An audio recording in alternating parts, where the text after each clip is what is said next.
Salamat, Jules. Magandang umaga, Pilipinas. Ngayon po ay kasama natin si Mr. Alzar Aurelio na weather forecaster ng Pag-asa. Good morning, Mr. Aurelio. Good morning sa iyo, Amor, at sa lahat ng ating televiewers. Mr. Aurelio, kahapon po ay may namata ng Pag-asa na isang low pressure area, panibagong LPA po ito na nabuo sa loob ng ating area of responsibility. So ngayon po ba, ano na bang nangyari dito para po sa ating mga kababayan na kagigising pa lamang kaya naman po ay maghahanda pa lamang para sa araw na ito? At syempre, ano po ba magiging lagay ng ating panahon para sa araw na ito ng Biyernes?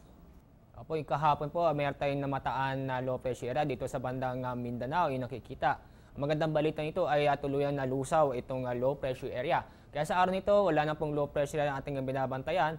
Ito na lamang pong tail end of a cold front ang nakaka-apekto dito sa bandang Southern Luzon. Kaya inaasahan po natin itong Mimaropa, Calabarzon, Bicol Region at gayon din ang buong Visayas ay makakaranas po ng maulap na may mga light to moderate rains at thunderstorm. Samantala dito sa Cagayan Valley, Cordillera at gayon ng Ilocos Region, ay mahinang pagulan lang po inaasahan po natin. At ganoon din sa lalabing bahagi ng ating bansa, inakikita sa Metro Manila at ganoon din sa Mindanao ay magiging bahagya hanggang sa maulap ng kalangitan na may mga isolated na pagulan or thunderstorm. Okay, ngayon na alam na po natin na magiging lagay ng ating panahon para sa araw na ito ng Biyernes, ay ano naman po ang magiging lagay ng ating panahon sa darating na Sabado at Linggo dahil bukas po ay simula na naman ang ating weekend at syempre magtatapos na rin po ang buwan ng Nobyembre. Meron pa ba tayong inaasahan na posible pang mabuo ng mga sama ng panahon sa mga susunod na mga araw? Bukas po Sabado at ganyan din ang Linggo ay patuloy tayo o halos buong bansa ay generally fair weather ho tayo dahil una-una wala tayong inaasahan na low pressure area o bagyo na mabubuo dito sa loob ng ating Philippine Area of Responsibility. Patuloy iiral itong tail end ng cold front kung saan mostly ang maapektuhan niya itong Luzon, lalo na po ang Southern Luzon. Kaya dito sa mabandang Southern Luzon, tulad sa Mimaropa, Bicol Region, ganyan din yung sa may bandang Visayas ay magiging maulap na may mga light to moderate rains at thunderstorm. At doon naman sa lalabing bahagi nating bansa ay patuloy tayong makakaranas ng bahagyang maulap hanggang sa maulap ng kalangitan na may mga isolated na pagulan or thunderstorm. Ito naman, Mr. Aurelio, ayon po sa Pag-asa ay bahagya nga pong lumakas ito nga ating northeast monsoon o yung ating hanging amihan. So ito po yung naging dahilan ng mga pagtaas rin po o paglaki ng mga alon sa ating mga karagatan. So ngayon po ba, nadagdagan po ba ito nga gale warning natin yung mga areas na nasa ilalim ng babalang ito at saan-saan po ba ito? Tama, lumakas itong hanging amihan. Kahapon, nandito lang banda po sa may buong seaboards ng Northern Luzon. Ngayon po ay aabot na po dito sa eastern seaboards ng Southern Luzon and Central Luzon at ganoon din ang Southern Luzon.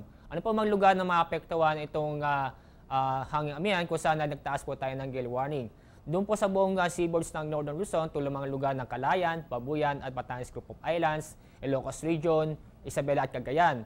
Mga lugar po sa eastern seaboards ng Central Luzon at ganoon din ang eastern seaboards ng Southern Luzon tulad ng Aurora, Quezon, Camarines Provinces at Catanduanes. So inaasahan po natin itong mga lugar na aking nabanggit ay makakasa pa rin tayo ng malalaking alon kung saan ang taas ng alon ay mula 3.4 hanggang 4.5 meters. Ibig sabihin po niyan, huwag mo na pumalaot ang ating mga kababayan, lalo na po ang ating mangingisda. Kasama na rin ang maliliit na sakyang pandagat. Okay, ayan po narinig naman po natin para po sa merong mga maliit na sakyang pandagat, ito po natin mga kababayan na mangingisda, hindi pa rin po kayo pwedeng pumalaot para po sa mga sumang oras dahil delikado po yan para sa inyo. Kaya stay at home po muna kayo at mag-monitor po tayo sa mga ulat panahon para malaman po natin kung kailan po kayo ulit pwedeng pumalaot o maglayag sa karagatan. Mr. Aurelio, bukod nga po sa epekto nitong hanging amihan dito sa ating mga karagatan, may epekto rin ito dito sa lokasyon doon sa mga lugar rin na naapektuhan itong tail end of a cold front. Dahil nga po sa paglakas ng amihan ay medyo bumaba rin po itong tail end of a cold front natin. So ano po ba yung naging dahilan ng paglakas itong hanging amihan? At ito rin po kasi tinuturing natin na naging cause ng pagbaba ng tail end of a cold front. So bakit po ba lumalakas itong northeast monsoon? Una-una po yan yung orientation ng ating mundo at yung araw. Yung matatandaan, no October ay nagsimula na po tayo o nag-issue na officially na nandito ni amihan. So mula nung nag-announce po tayo na nandito na amihan hanggang ngayon, ay lumalamig ating panahon. Kaya maganda yon sa amihan na lumalakas. Kasi po itong araw ay nakatutok mismo sa bandang Southern Hemisphere. Ano po yung Southern Hemisphere? Doon yung sa mga lugar kung saan doon yung Australia, New Zealand. Yung sa ating bansa, nasa Northern Hemisphere po tayo. Ibig sabihin, yung sikat ng araw ay nakatutok mismo sa Southern Hemisphere. Kaya dito sa atin ay mutungiting bumababa ang temperatura dahil nga po hindi na nga masyado nakatutok sa atin. Kaya itong amihan ay favorable na lumalamig. Kaya po lumalakas si amihan. Kaya sa araw nito, itong telo ng cold front ay dati po sa bandang Northern Luzon. Kaya ngayon po ay maabot na po sa may Southern Luzon. Ayan, maganda nga po na nabanggit nyo ang tungkol dito sa pagbaba ng mga temperatura. At ngayon po itatanong ko na rin po ito, ano po ba yung inaasahan nating temperatura para sa araw nito ng Biyernes sa Luzon, Visayas at pati na rin po sa may Mindanao? Tama, nakikita ninyo na bahagyang mababa ang temperatura dito sa Luzon and Visayas. Sa mga piling lugar na ating minomonitor itong temperatura, dito sa bandang Luzon, Metro Manila, inaasahan po natin sa araw nito ay aabot ng 21 hanggang 31 degrees Celsius. Sa Baguio, inaasahan po natin malamig pong panahon, 15 to 23 degrees Celsius. Sa may mga Bicol region, sa may Legazpi, 24 to 30 degrees Celsius. Dito naman banda sa Visayas, ay yung Iloilo ay inaasahan po natin 24 to 30 degrees Celsius na parehas din sa Metro Cebu. At dito naman tayo sa bandang Mindanao, ito yung Davao City, ay inaasahan po natin 25 to 30 degrees Celsius. At ganoon din sa Zamboanga, kung saan inaasahan po natin na medyo mainit, 23 to 31 degrees Celsius. Ay, maraming salamat po, Mr. Aurelio, sa ibinahaging impormasyon tungkol sa lagay ng ating panahon. Meron ka na lang bang mga reminders para sa ating mga viewers? Tama po, ang maganda nating panahon sa araw nito, gayon din sa weekend. So patuloy tayo maging alerto o maging update sa ating weather dito sa Pag-asa at ganoon din sa Panahon TV.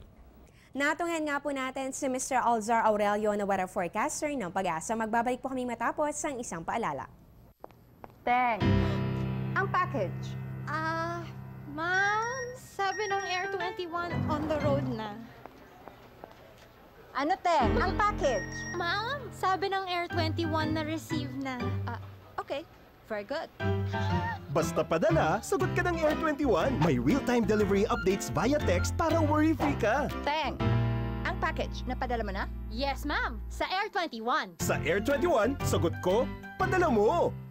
At yan po muna ang latest mula dito sa Pag-asa. Sama-sama tayo sa pagbangon. Ako po ang inyong weather lover, Amor La Rosa. Back to studio.